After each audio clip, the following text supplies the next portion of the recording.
Kumbaga po ang ating tinututulan ay yun pong pagiging mitya nito sa disinformation, yung sinasadya mo na may intensyon kang manloko. Tama po. Kasi ah prinisinta siya na na para bang totoong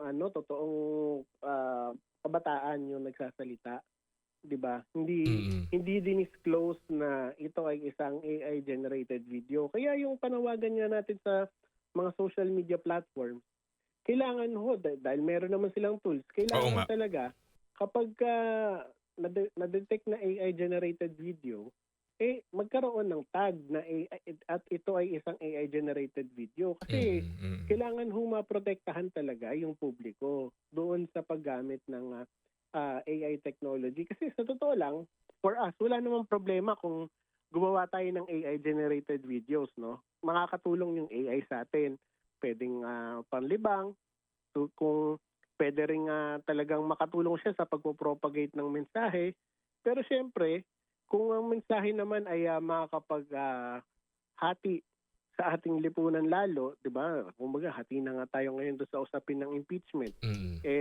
Palalalimin pa natin sa pamamagitan nitong mga videos na 'to, talaga magkakaproblema, no? So, kailangan may pag-aralan talaga ng ating pamahalaan na i-require na rin talaga yung mga platforms na kailangan may tag yung video nyo. Kasi nakikita naman natin halimbawa yung mga content na visually disturbing, 'di ba?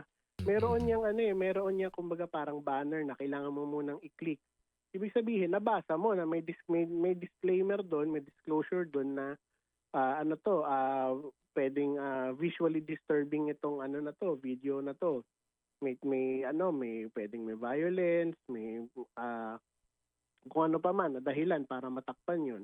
Pwedeng gawin din 'yun sa AI. Nang sa ganun, alam nung nanonood na, AI generated tong video na to. Magagabayan sila sa kung paano nila papaniwalaan, paano nila iti-take yung video na napanood nila. So dapat meron pong disclaimer. Tama po, dapat po meron.